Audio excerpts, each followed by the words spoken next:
Pepsi a frôlé la mort il y a quelques années. Lors d'une balade, elle avale du poison et commence à se sentir mal. Karine, sa promeneuse, s'en souvient comme si c'était hier.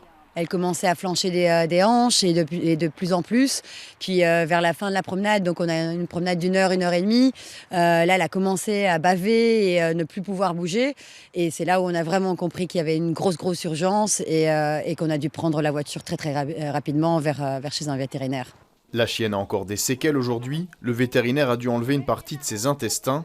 Récemment, des cas ont été signalés dans cette rue de Woluwe-Saint-Pierre. Plusieurs chiens ont été intoxiqués ici fin décembre, à 2 pas de la maison communale, alors des riverains en ont averti leur bourgmestre. On a immédiatement, dès que j'ai appris ça, parce que c'est totalement inacceptable, demandé à la police de diligenter une enquête, d'intensifier ses patrouilles, à la fois la cycliste, à la fois la canine, mais aussi l'intervention, demander à nos gardiens de la paix d'être présents dans ce quartier.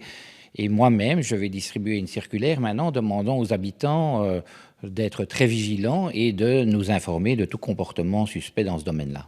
Par le passé, des chiens sont morts de ces empoisonnements. Difficile de dire si le phénomène augmente en ce moment, mais le contexte évolue. Ce qui est certain, c'est qu'il y a un accès, en tout cas, aux produits et un accès aussi à l'information de la toxicité.